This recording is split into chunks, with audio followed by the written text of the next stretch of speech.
Welcome to Villains and Virgins podcast. This is going to be the second episode in my series on Ferdinand and Isabella of Spain. But when I'm not podcasting, what you may not know is that I'm also a musician. In fact, I've just released my fourth album called The Feel of Your Love. And if you're interested, if you like jazz, blues, anything with clever lyrics, go check it out on Spotify, YouTube, or wherever you stream music. Our story picks up in the late 1400s, in the geographical region we now know as Spain, but which at the time was divided into many smaller competing territories and kingdoms. Princess Isabella of the Kingdom of Castile had just escaped the control of her half-brother, King Enrique, and she had married Prince Ferdinand, who was the heir to the neighboring Kingdom of Aragon. But she had to do it in secret while King Enrique was out of town.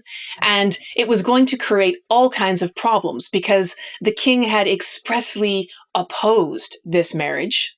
But Isabella had gone ahead and done it anyway. And now, of course, the king was going to come home and she was going to find out what the consequences of these actions would be. Of course, it would be entirely inaccurate to assume that these were just two young people who were in love and ran away to get married in secret in the castle of a friendly nobleman. They were two young people. They did, by all accounts, fall in love, but that was definitely not the reason they got married. It was a political match, and a very shrewdly calculated one.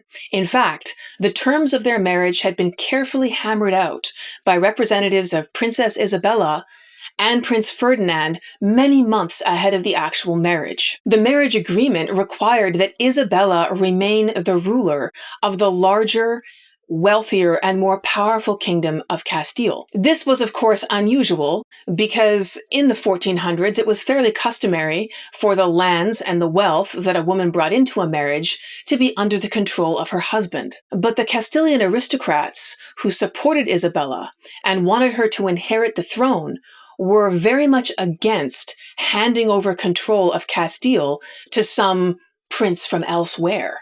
So even though they supported Isabella's marriage to Ferdinand because it made a lot of political sense, and Ferdinand could bring military resources to support Isabella's claim to the throne, they were adamant that if or when Isabella did inherit that crown, she would remain in control of ruling Castile. However, all of this was entirely theoretical for the time being because Isabella was not the ruler of Castile. She hadn't yet inherited the crown, and there was an increasing amount of doubt about whether that would even happen. It was true that King Enrique had promised that Isabella would inherit the throne as part of an agreement to end a civil war, where dissatisfied Castilian nobles wanted to replace King Enrique with some other candidate for the crown.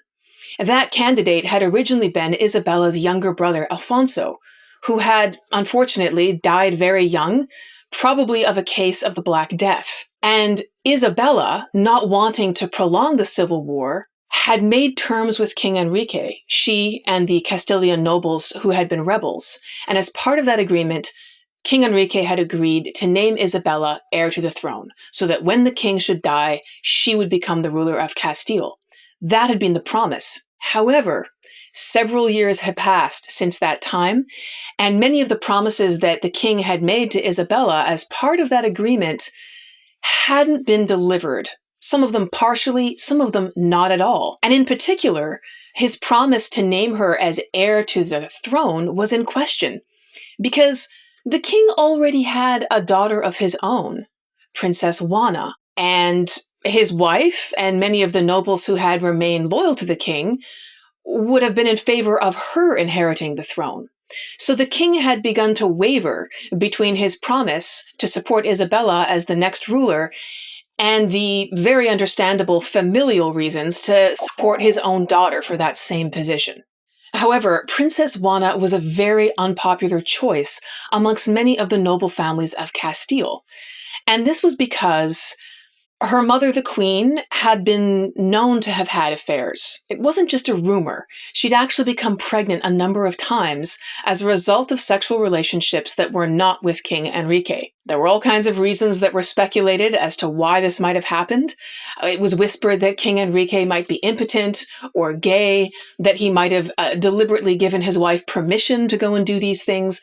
Whatever the reasons behind it, it was known that the queen had had relationships with people who were not the king and had produced children as a result. And even though Princess Juana had been delivered before any of these known affairs had happened, it was widely suspected that Juana might not be the actual child of King Enrique either. And as a result, there were many people who were unwilling to support her as the heir to the throne. They viewed her as an illegitimate child. And there were other promises that the king had made to Isabella to end the civil war, including promises of financial support. In Castile at the time, nobles were supported by revenues from cities that were under their control. So they had control of a certain number of cities, and they would be able to collect the taxes from those cities. So part of the deal that King Enrique had made with Isabella at that time was that there were a number of cities that would be turned over to her and that she would enjoy the revenues or the financial support from those places. But many of these cities and their revenues hadn't ever been delivered to Isabella, and she had financial difficulties as a result. So at this point in time, the situation in Castile is a very uncertain one. There's no male heir to the throne from the immediate family, and that would of course be preferable. If there'd been a younger brother or even an infant son born at this time, he would naturally have been seen as the successor to the throne. But there was no such person.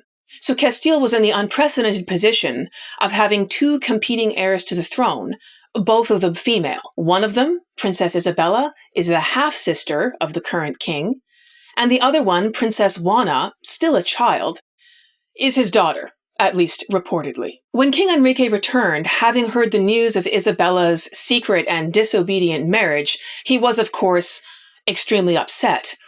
But one of the things that had characterized Enrique's reign was a certain amount of inability to force his will onto the people around him. And so the fact that he was extremely unhappy about this didn't necessarily mean that there were going to be swift and effective consequences. His first response was to make none at all, and just to leave an ominous silence hanging over Isabella and Ferdinand when they wrote him a letter and officially declared that they were married, although the king had already been informed by others, and assured him of their peaceful intentions and their loyalty to him. Enrique just let that letter sit unresponded to for weeks at a time, possibly even months. Then when he found it absolutely necessary to make a response, he criticized the legality of their marriage. Now, this is a familiar predicament for those of you who might have listened to our Henry VIII series, because Ferdinand and Isabella were related. They weren't first cousins,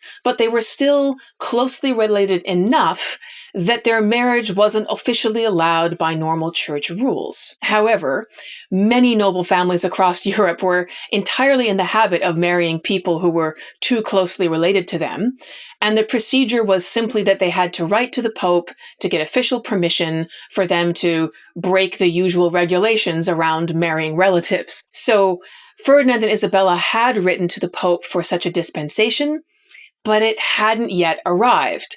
And King Enrique made full use of this by basically saying, you didn't get official permission from the Pope, therefore your marriage is illegal, it's invalid, you're living in sin, basically. Meanwhile, King Enrique made himself quite busy trying to arrange strategic marriage options for his own daughter, Princess Juana, who was very, very young at the time. But it didn't matter, because you could officially engage a child to marry someone else at a future date, and the engagement itself between two countries would be a promise of support. So King Enrique was busy trying to arrange a very advantageous match for his daughter with some powerful foreign ruler who could support her claim to the throne with financial and military resources. For Ferdinand and Isabella, this was a very tense and anxious time.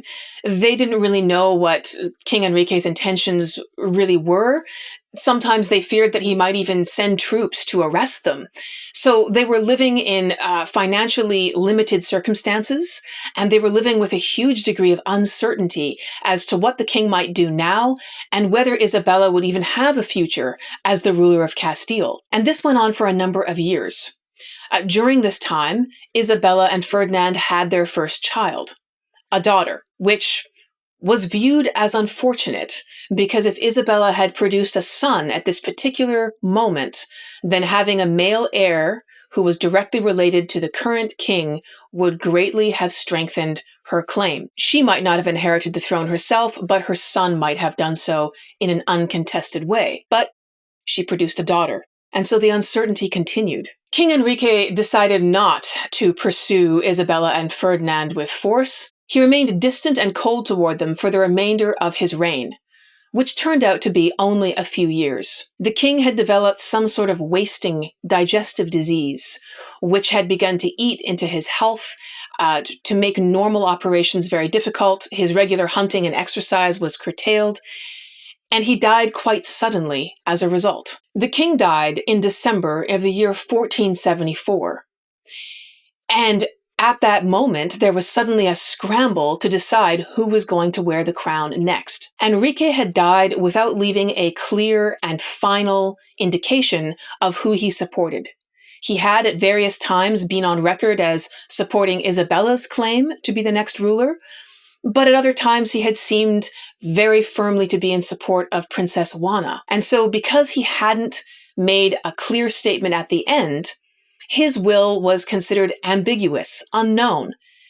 And the civil war that had racked Castile now seemed likely to open up again, as competing groups of noble families might support, some of them Princess Juana, and others Princess Isabella. To avert such a horrifying possibility, Isabella's closest advisors urged her to be coronated immediately. The plan was that if they could put the crown on Isabella's head and get official responses from enough of the cities in the next few days, that by the time Princess Juana and her supporters got around to rolling into motion, Isabella would be queen by common recognition, that it would already have happened, this event, and there would be nothing left to contest.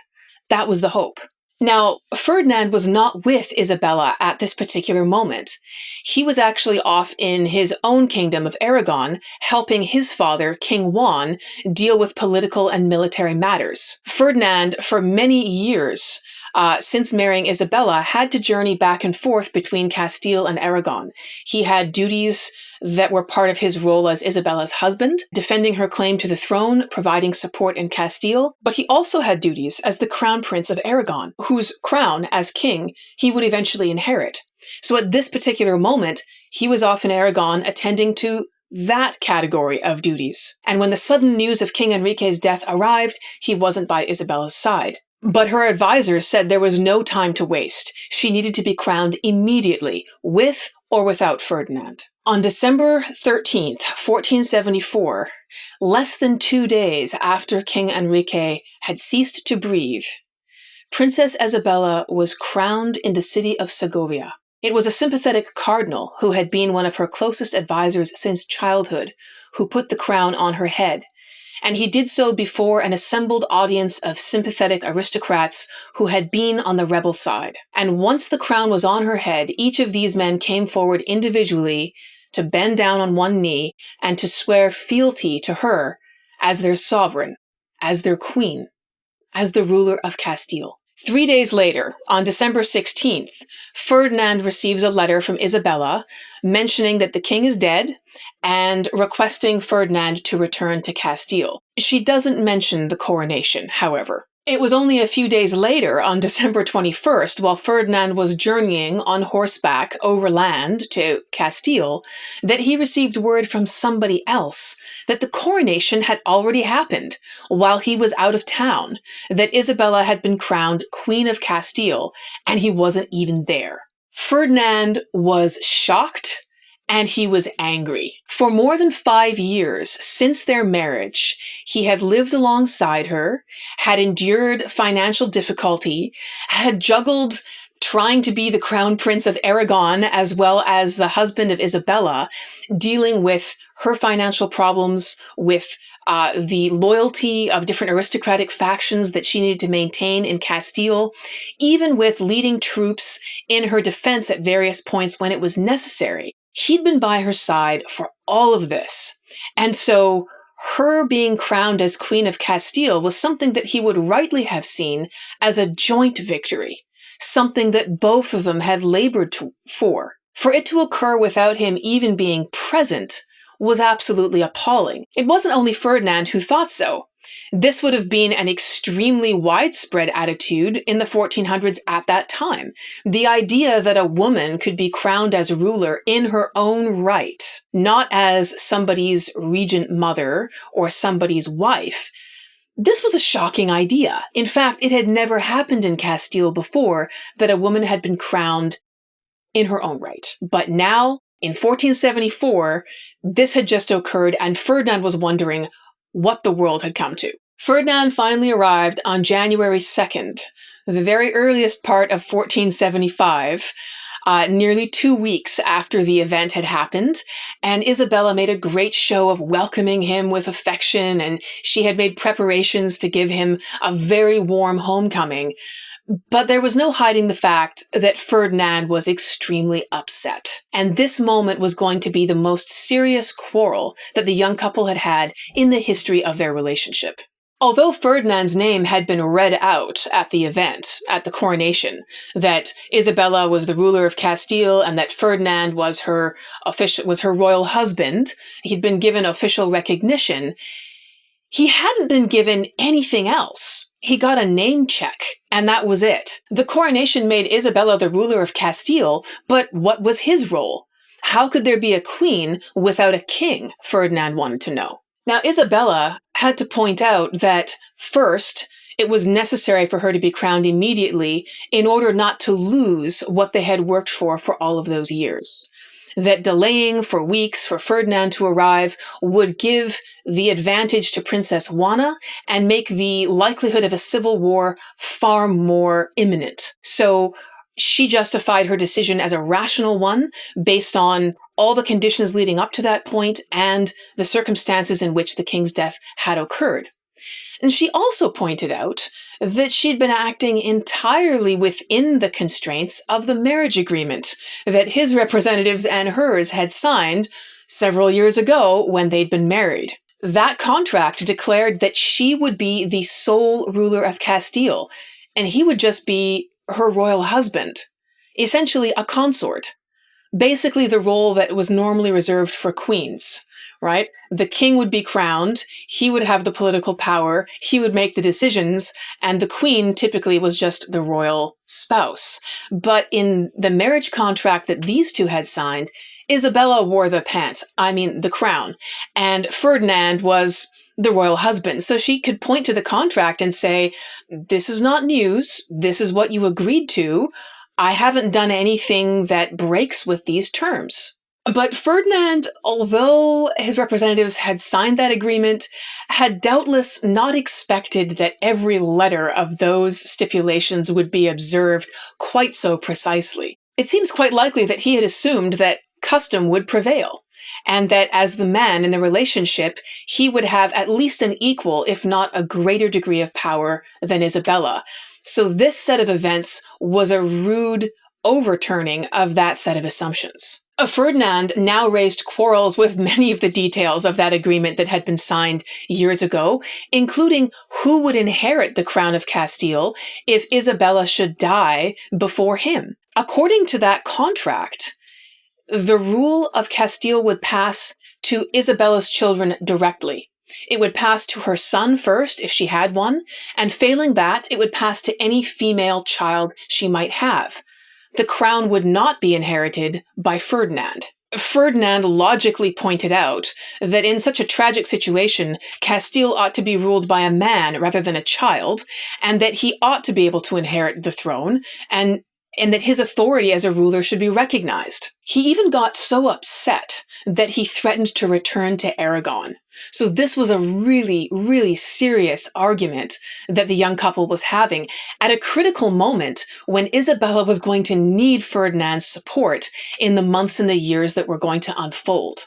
So she comes up with an incredible solution. Isabella agrees to have her position and Ferdinand's position formally examined in front of a panel of legal scholars.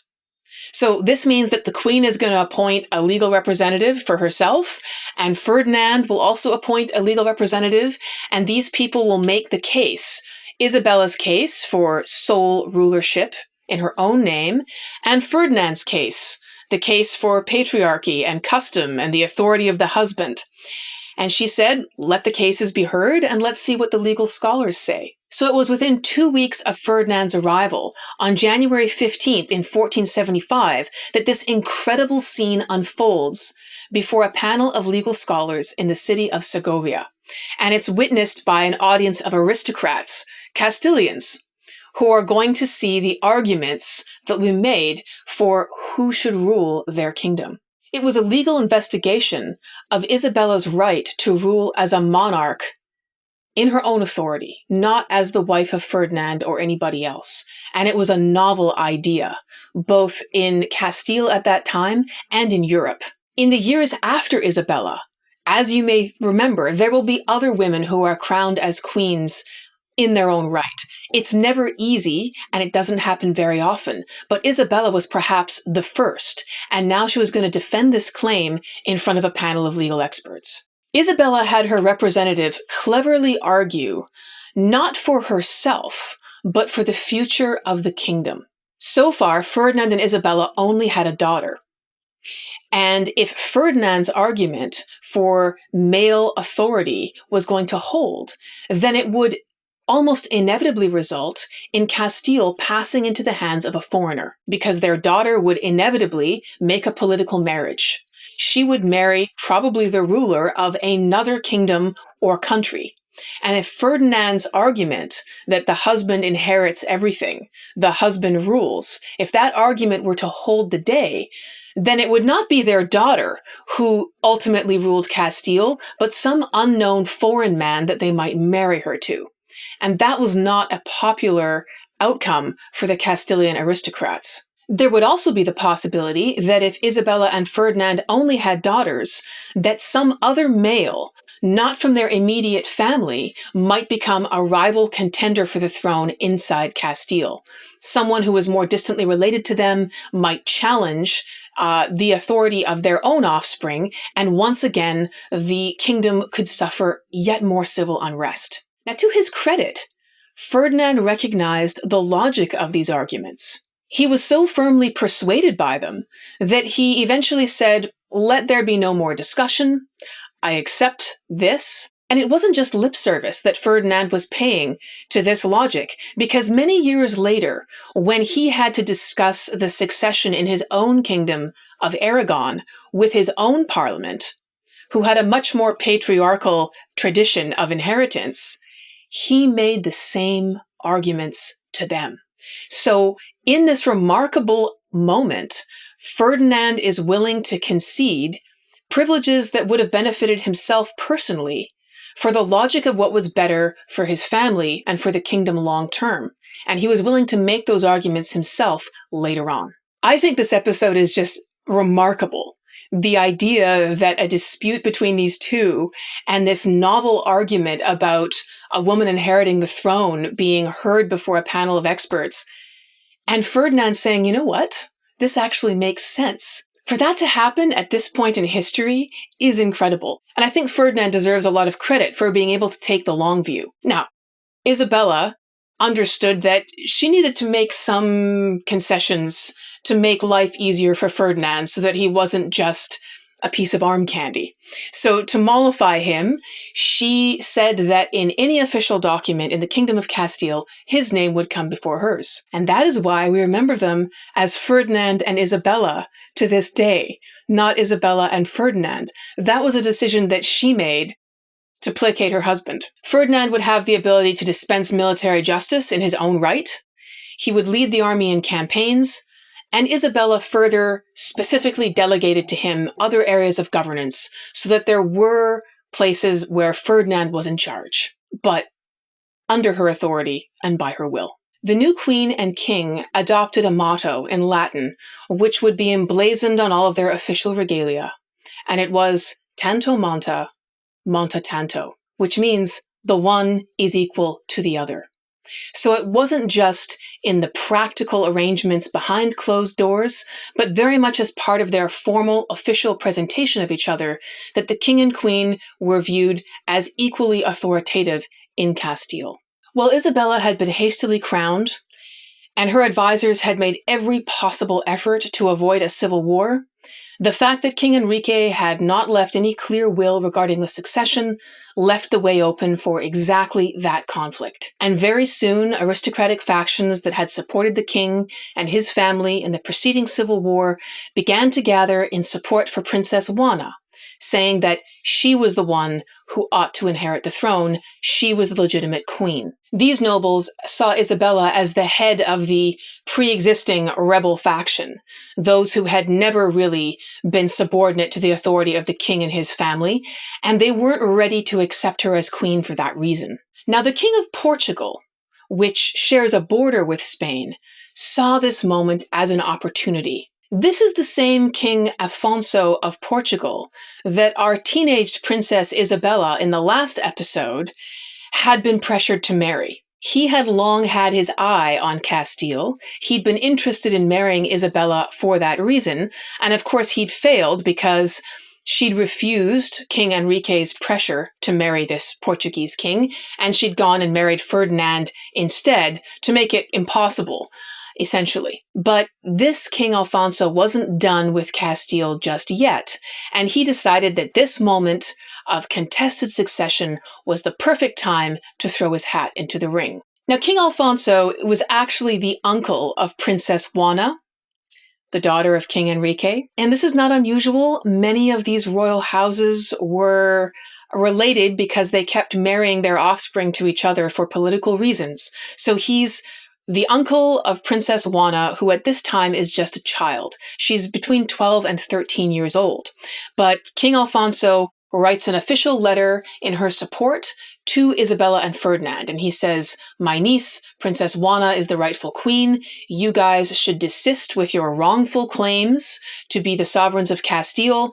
She needs to inherit the throne. You guys are pretenders." Now, Isabella and Ferdinand ignored this letter, and they didn't think that Alfonso was going to do anything more than blow this sort of hot air or bombast at them.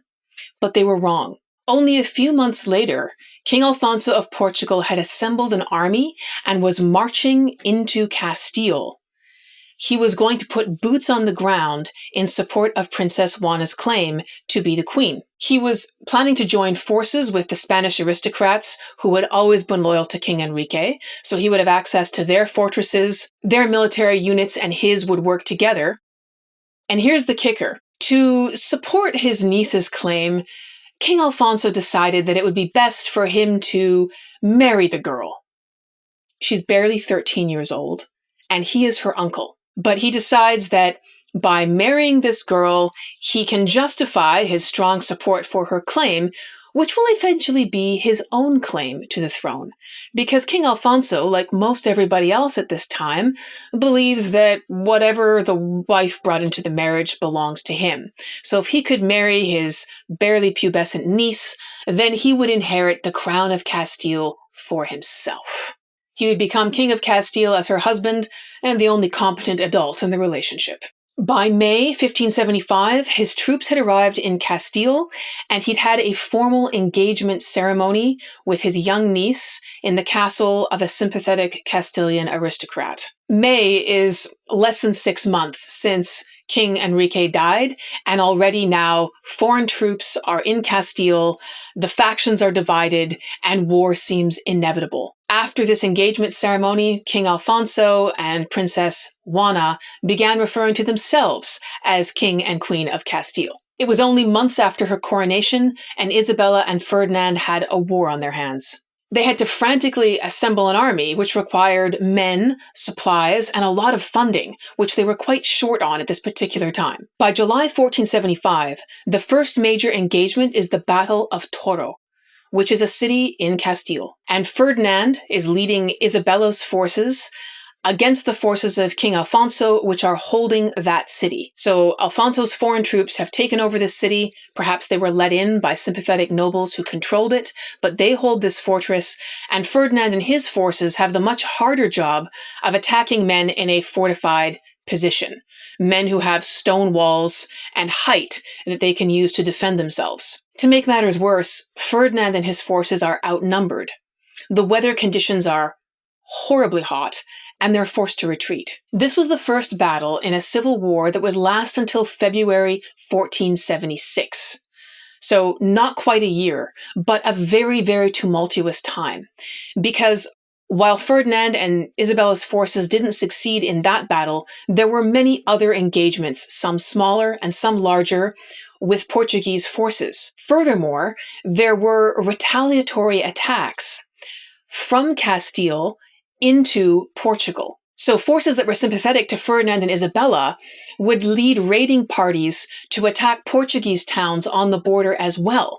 So the violence that was happening wasn't just spilling over in Castile in various places as rebels and loyalists clashed, but even reached outside of Castile itself into Portugal. And so for common people, again, bands of armed men roving around, difficult to identify as friendly or hostile, were a common sight, along with all of the violence, the looting, and the raping that would normally involve.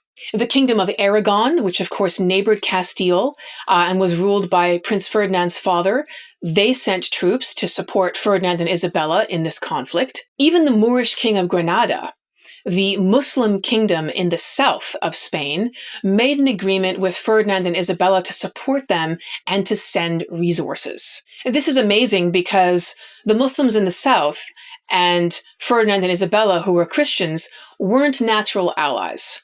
There had been an on-again, off-again relationship of alliance and attack between Muslim, Moorish populations in the Iberian Peninsula and Christian ones. But this was a moment where they got support from the Muslims in the south in their contest for the throne of Castile. And it's an interesting moment because as our story continues, you'll see that relationship takes a pretty sharp turn for the worse later on. Isabella and Ferdinand spare no effort. They attempt to make the King of Portugal pay for his incursions into Castile by cutting off some of his trade routes along the coast, basically trying to choke his own country economically and make the cost for him of making war in Castile prohibitive. And their efforts begin to have the desired effect. As the costs for Portugal begin to mount, King Alfonso sends a proposal to Ferdinand and Isabella, and he says that he'll be willing to withdraw his claim to the throne and to take his forces back to Portugal in exchange for some Castilian territory being turned over to him. This would offer them a quick and painless end to this civil war, but Isabella is absolutely adamant. She says not one single tower of Castile will be surrendered to this man. She's absolutely determined to defend every inch of Castilian territory that she's spent so many years trying to inherit. And even though this would offer a quick and a painless end to the conflict, she would rather hold on and maintain the integrity of all of her territory. And she insists that that's exactly what they do. Eventually, in February 1476, 7 months after this civil war has broken out, Ferdinand, leading Isabella's forces, confronts the King of Portugal near the city of Toro once again. The battle was vicious. It lasted several hours, and it went into the dark, because in the earlier part of the day, forces had been moving around, some had been chasing the others, and they finally met on this plain in the afternoon, at which point there's an open battle that goes on for a number of hours. And at this point, it's the late 1400s, and the techniques for making battle are a mix between the medieval and what is coming with the Renaissance. So aristocrats still looked like medieval knights. They wore suits of metal armor. They were mounted on horses. They carried swords and spears. But the armies that they rode with also carried cannons and arquebuses. Now, what's an arquebus, you might ask? Well, it's the ancestor of the shoulder-firing musket. So it wasn't very accurate. It had a range of about 200 meters, but it was a type of firearm. And so at the same time that you see people wearing metal breastplates, you also have some of the early ancestors of modern artillery and firearms being used on the same battlefield. Swords, axes, and arrows were used everywhere, but so was gunpowder, firing metal balls and projectiles into living flesh. The battle had begun in the afternoon, but darkness came early, and it must have been very difficult to tell friend from foe as the light disappeared and just the screams and the thundering of explosions were everywhere. Men would yell the names of their leaders to get friends to rally around them, but there must have been an enormous amount of confusion and terror, as it was very difficult to see when being approached if this was going to be an attacker or an ally. There is an account in Nancy Rubin's excellent biography of Isabella of Castile of the Portuguese flag bearer at this battle.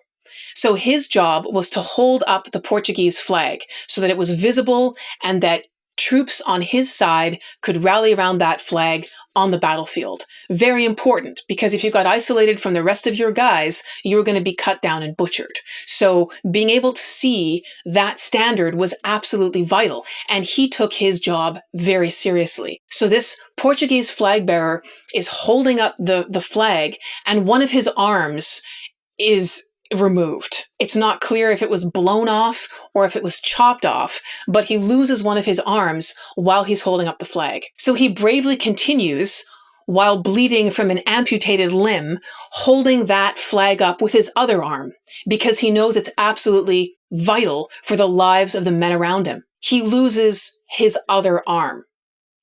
But he's not done. This Portuguese soldier, having lost both arms, probably bleeding out very heavily at this point, clutches the flag in his teeth and continues to hold it as high as he can until he's finally cut down and killed. It's an incredible scene.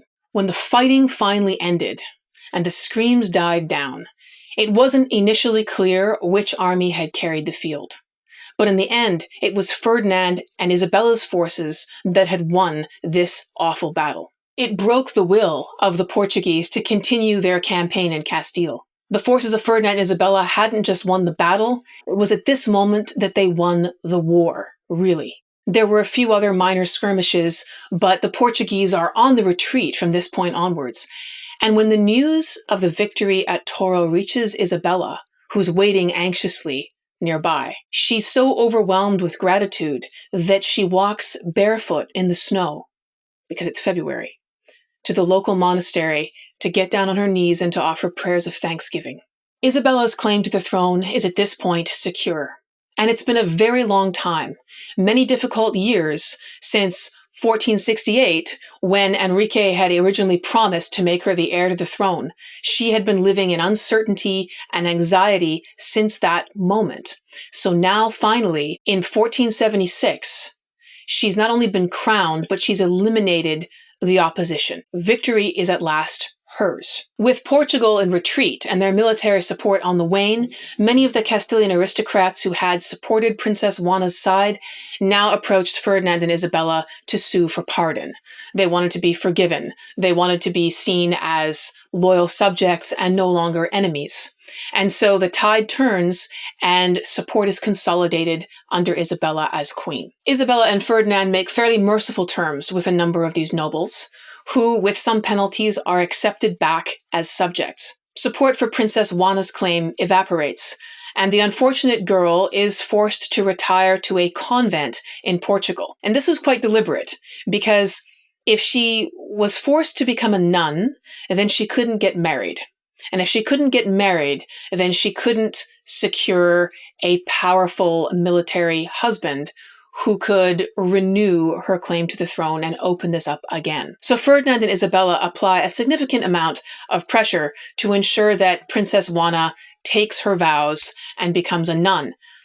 The girl is very reluctant, and for a number of years later, they have trouble keeping her in the nunnery. There are tales of her getting out and trying to visit King Alfonso and trying to revive the support that she had lost at this moment. But she's ultimately unsuccessful, and Isabella remains the uncontested ruler of Castile from this point onwards. With the civil war over, Isabella and Ferdinand can finally turn their attention to the governance of Castile. And it's about time, because the kingdom was in disarray. King Enrique had never been a very effective ruler. That was the reason there'd been a civil war in the first place years ago. And now that they just had a second one, matters were even worse. The finances of the kingdom were a mess. Isabella and Ferdinand had to overhaul everything, beginning with the production of coins in the kingdom. The coinage had been devalued due to massive currency production under King Enrique. Basically, inflation. They were stamping out metal coins in such numbers that the value of individual pieces of currency had dramatically diminished. So one of the first tasks of the new rulers of Castile is to shut down all of these money-producing mints and to just have one centralized coin production facility to basically eliminate this inflation problem and make coinage once again standardized and valuable for trade. But years of on-again, off-again civil war in Castile and decentralized, ineffective government had created a very lawless environment across the kingdom. Groups of armed men were commonplace, officials locally were corrupt, and there were many brigands, robbers, and vagrants who used this vacuum of authority to get away with whatever they thought they could. And so daily life for the average Castilian had become very hazardous. Safety of person, property, and especially female citizens was precarious. To deal with corruption, Isabella required that all legal appointments, all legal positions, judges, authorities, were now going to be made by her directly.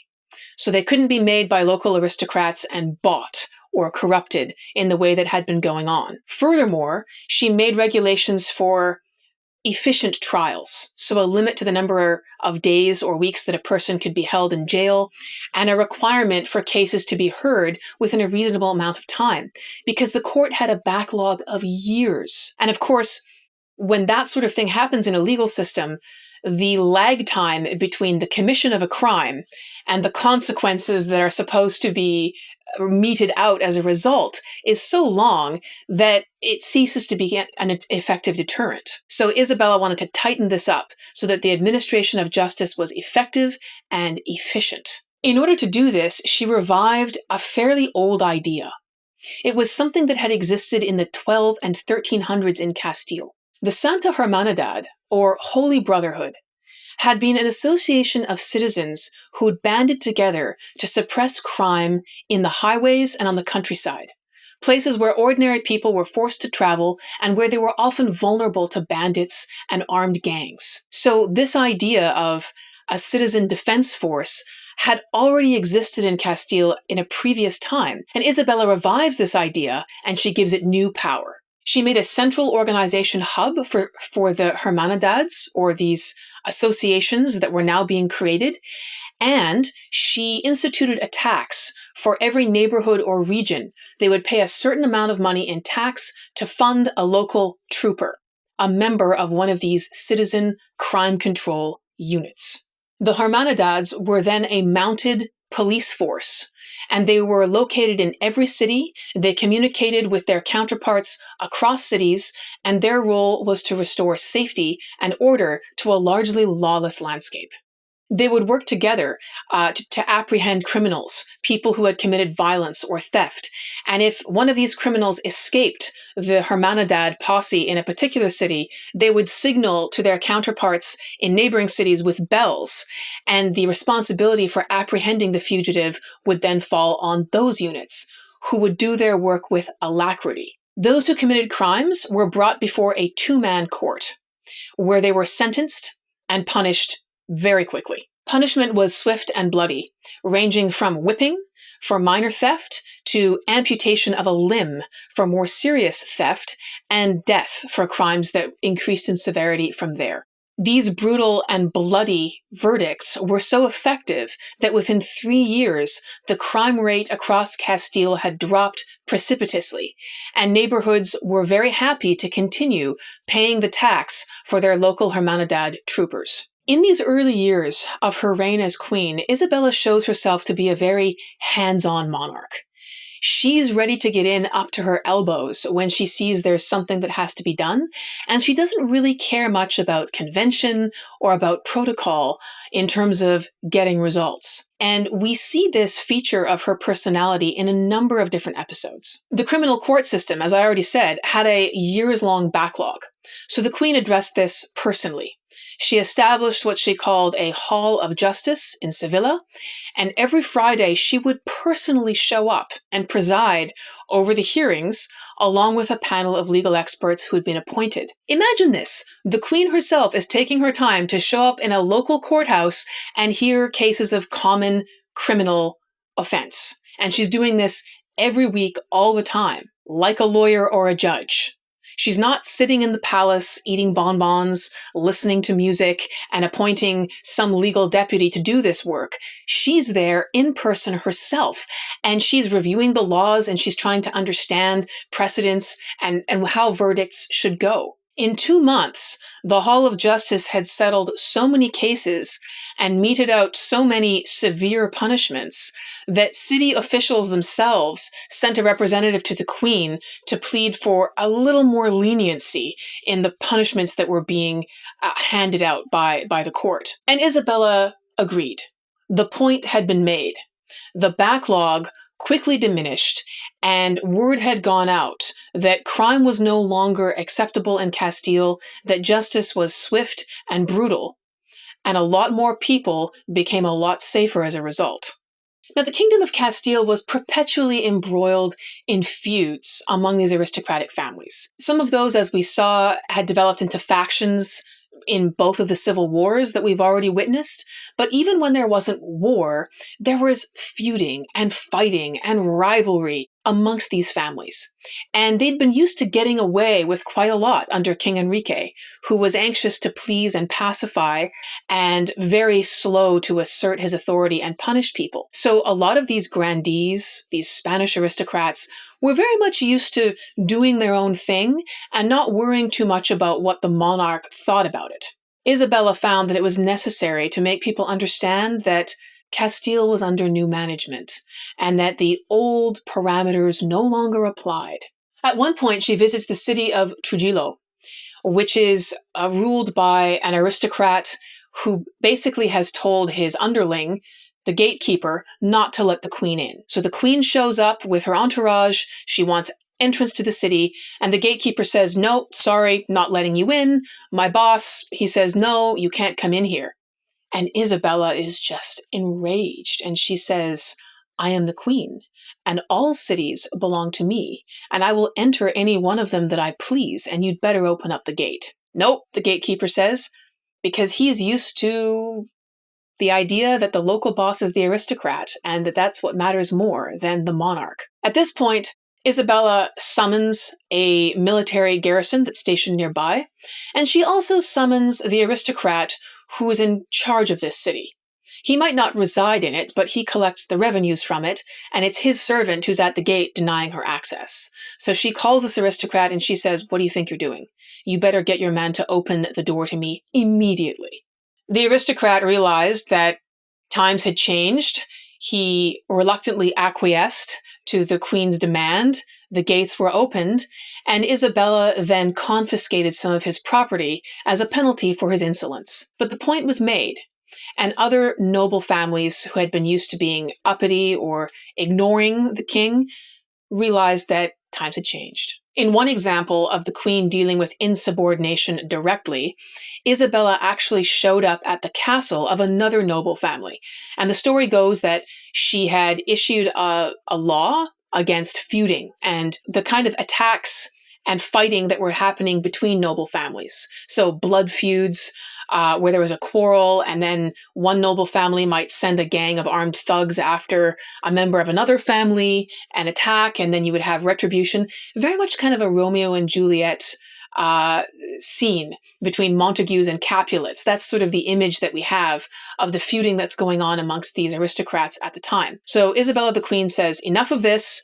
No more of this fighting, tit-for-tat violence, enough already. So a young man in this particular aristocratic family, not his father who has the rank, but the young man who will eventually inherit that rank, ignores this and basically goes and attacks another young nobleman with whom he has a quarrel. Isabella shows up in person at the castle of his father, demanding that the young man be turned over.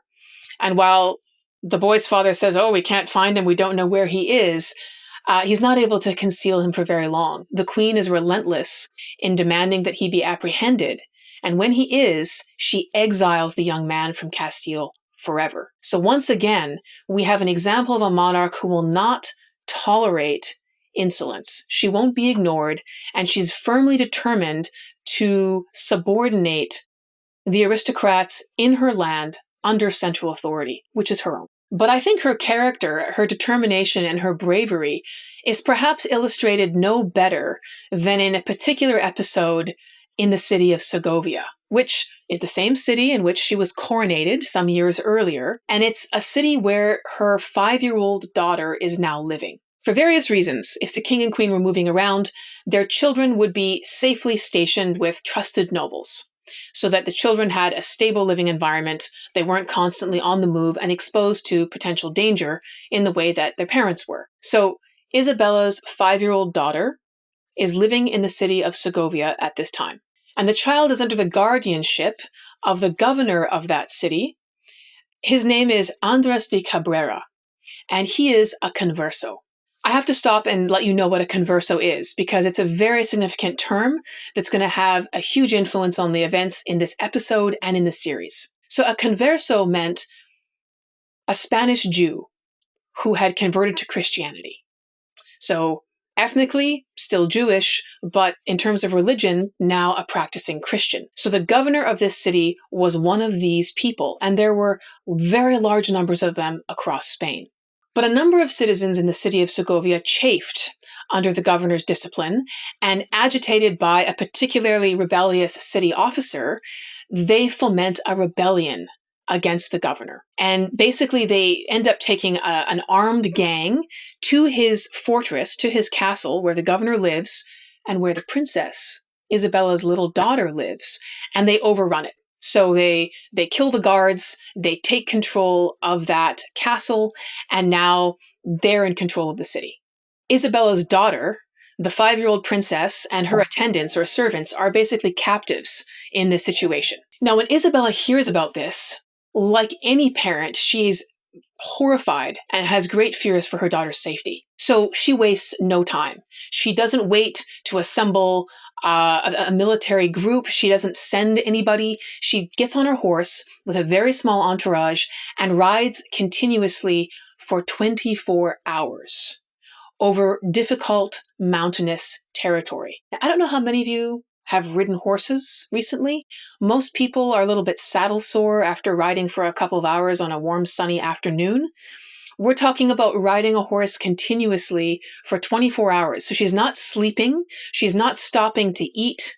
She's not wasting any time. There's no rest. It's a race. She goes through the night, and she arrives outside of the city of Segovia at dawn the next day. Isabella had been warned against entering this rebellious city. I mean, there were fears for her personal safety. If you had rebels who were going to overthrow the governor, the queen's representative, and who were now holding the fortress where her child was living, there was no guarantee of Isabella's personal safety in the situation whatsoever. So her advisors were saying, wait, let's just wait until we get some armed support for you, some soldiers, and then you can go in, but you don't just want to walk into this city. I mean, you might not walk out. Isabella doesn't care. She calmly insisted that she was the queen and that she would enter her city if she wanted to.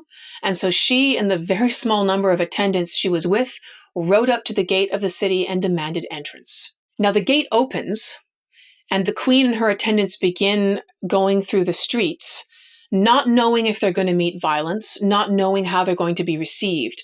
But as she's going through the streets, the queen invites the citizens to the square because she says she wants to hear their grievances. She wants to know what has caused them to take this action. She wants to understand the circumstances in the city. So she comes with a conciliatory tone, inviting people to tell her what is so wrong. She says, as their queen, she wants to right any wrongs that have been done. She's on their side. So she does have a crowd of people gather around her in the square, and she hears their litany of complaints against the governor that she's appointed, this converso, who's been accused of being too strict and whose rules are things that people chafe against and find to be unfair. So the queen promises that she will investigate their complaints and that if there's been wrongdoing, it will be punished. So having appeased the angry citizens of Segovia, having won them over to her side by personal charisma alone, because she doesn't have a large group of men with swords and shields standing around her, able to threaten violence to these people. Having won them over, she then demands that they help her get access to the governor's fortress, which is currently controlled by that armed band of thugs who had overrun it. She demands that the citizens of Segovia go with her to the governor's fortress and expel the armed thugs who had wrongfully seized it. And in this way, she gains control of that castle and of the entire city. Now, Isabella keeps her promise. She wasn't just paying lip service to appease the citizens of that city in the moment. She conducts a lengthy investigation to see if there's any credence to the claims being made against the governor. And it turned out that it wasn't the governor who was at fault, that it had been some of his subordinates who had been doing things that were corrupt and unjust, and that a number of other people in the city who were jealous had blamed things on him, and he'd become the scapegoat for the resentment that many of the citizens in the city felt. So having determined who had been committing the wrongs, and having realized it wasn't the governor, Isabella reinstates Governor Cabrera, because he hadn't been the one responsible for the things that had made people so angry. And when she does reinstate him, there's no resistance. The citizens of the city accept her judgment. Because the governor was a converso, a converted Jew, he'd been the target for jealousy and blame from a number of other wealthy aristocrats, wealthy families in the city. And Isabella realized that they were the ones who had stirred up this rebellion against him. So she's not willing to punish Governor Cabrera to appease those people. Having determined the facts of the situation, the governor retains his position. But the rebellion in Segovia and this jealousy and attempt to destroy the converso governor of that city was a surface representation of a much deeper problem. A problem that ran through Castile. It wasn't limited to the city of Segovia. It would crop up in many other places. And in order to understand the events that are going to unfold in the rest of Isabella's reign, we need to stop and take a few minutes to understand this social fabric of Castile at the time and why conversos were such a target for animosity. The Kingdom of Castile, like the rest of the geographical area that we now call Spain, was inhabited by a number of different communities. And Christians like Isabella and Ferdinand were only one of them. There was a very large population of what were called Moors, really Muslims from North Africa. These people had been present in the Iberian Peninsula since the 700s, when Muslim forces exploded out of North Africa, which is separated from the bottom of Spain by a very tiny amount of water. And they'd come up through the bottom of the Iberian Peninsula and taken over very large amounts of that territory. In the centuries since 700, the cities and areas under Muslim control had gradually diminished and had been pushed further and further south. But in the meantime, Moors, as they were called, or Muslim Spaniards, although they weren't called Spaniards, Muslim Castilians, were a very common sight. And so too were Christians who had lived for years under Muslim rule, because there were parts of what is now Spain that were under Muslim rule for very many years. And so you had Christian communities who were essentially Arabized. They spoke Arabic. They dressed like their North African neighbors. They ate the same sorts of food. They even had a name. They were called Mozarabs, or wannabe Arabs. They were quite distinct from other Christian communities in the Iberian Peninsula who hadn't lived under Muslim rule. So we have Moors and we have Christians who look like Moors, who are not to be confused with Christians who look like Christians and are very Catholic, like Ferdinand and Isabella. So these are just a few of the different variations that we find. And the Moors themselves do not look like swarthy North Africans. Many of them are blonde-haired and blue-eyed because they've intermarried with the population in the Iberian Peninsula over generations.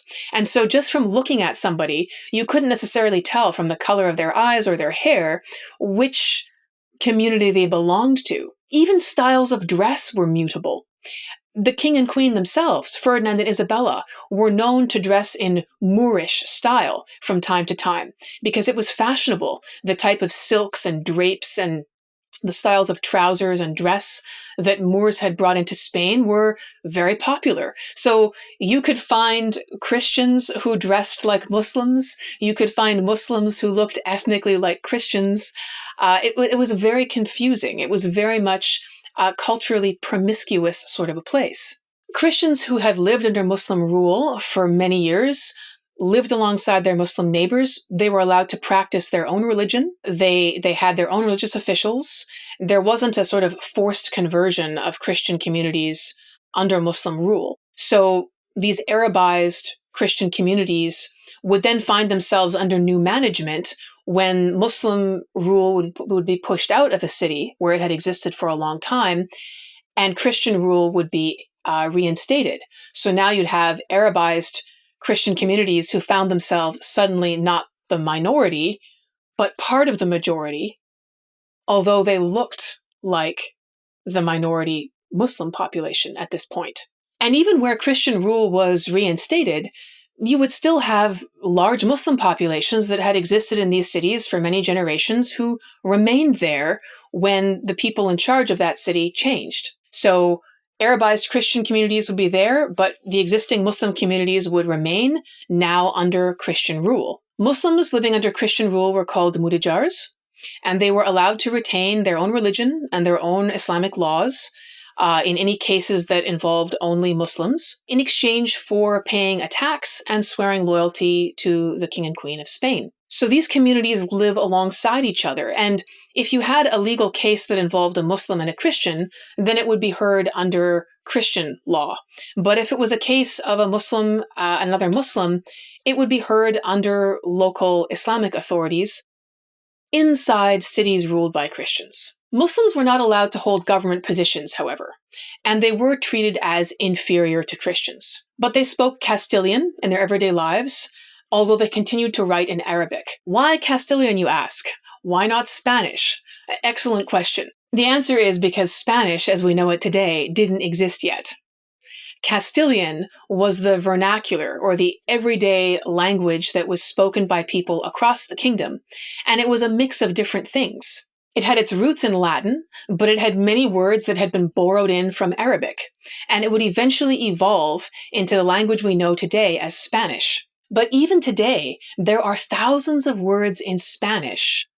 By some records, nearly 8,000 of these words that have been borrowed from Arabic, which is a silent testament to this moment in history, this era of borrowing.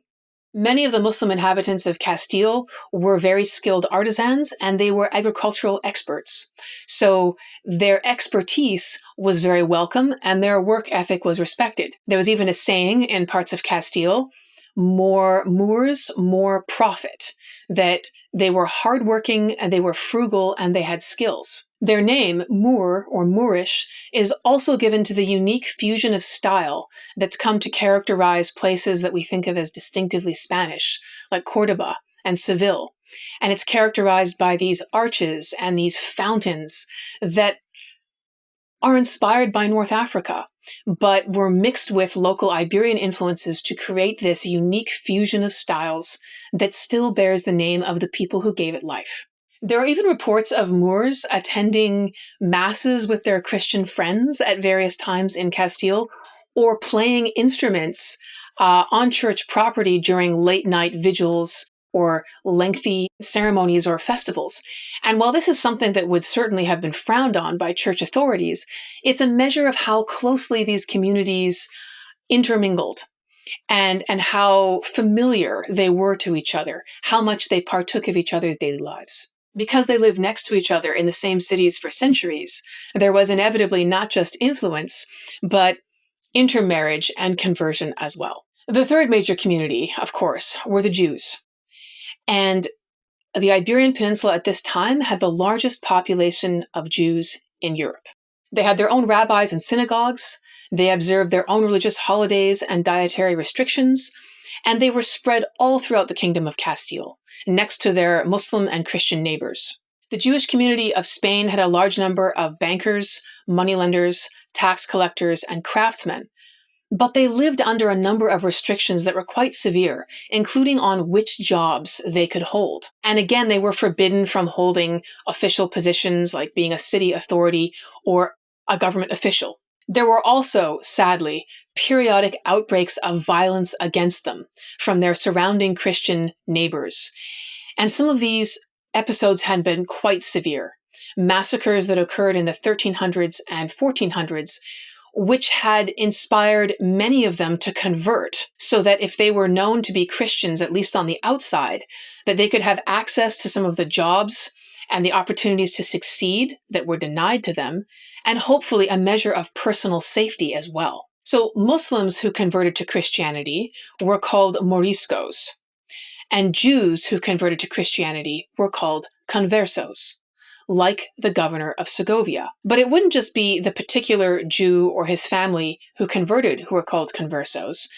Any of their descendants were still referred to as conversos. So there was a sense in which, even though they'd crossed the line and tried to assimilate into the majority religion, people would still point at them and say, oh, you're a converso, meaning you originally came from that Jewish community, and perhaps under it all, you're still Jewish. Christians who converted to anything else were called heretics, but we'll get to that later in our story. We're not going to go there today. So while there were converts to Christianity from these other two major communities in Castile, and while these conversions were officially welcomed by the king and queen, and they opened doors to government positions and better jobs that would otherwise have been denied to these people if they remained members of their minority communities as Jews and Muslims, there was still resentment, suspicion, and jealousy amongst some of the older families in Castile. They called themselves the Old Christians.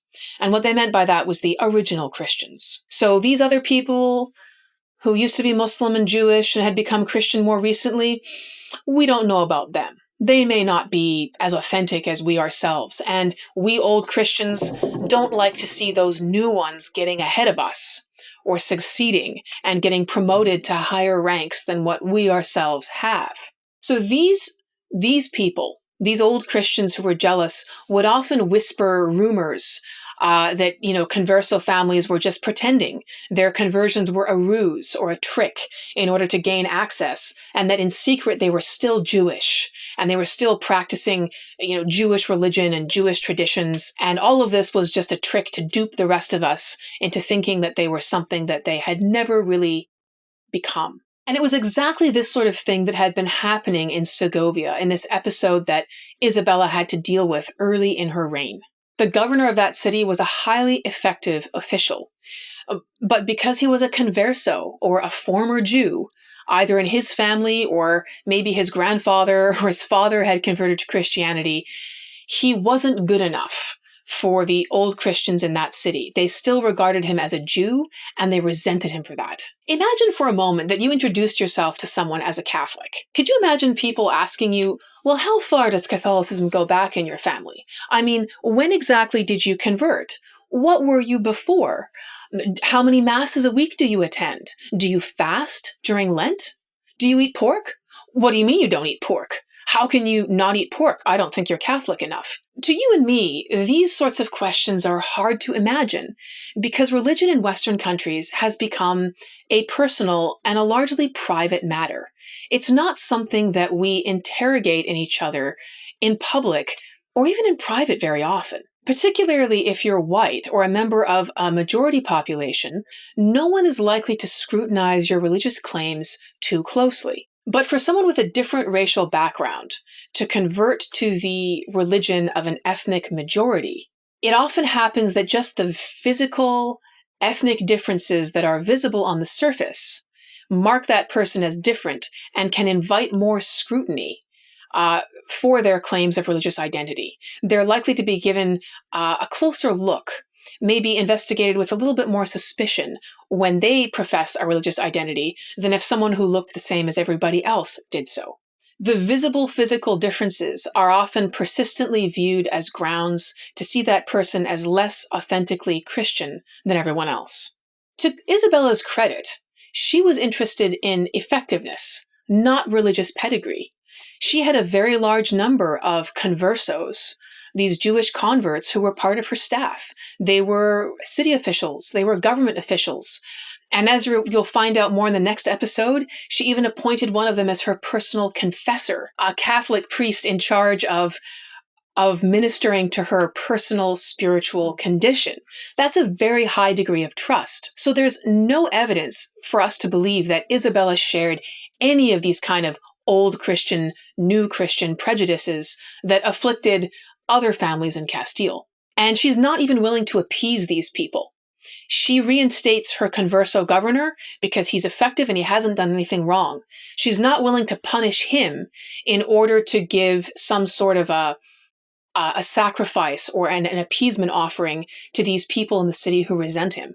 However, Isabella's faith, while it's very strong and at the core of her identity, doesn't determine her behavior in all the ways you might expect. How it filters out into how she behaves as a person and as a queen is quite fascinating. For example, prevailing Catholic teaching at the time was very patriarchal.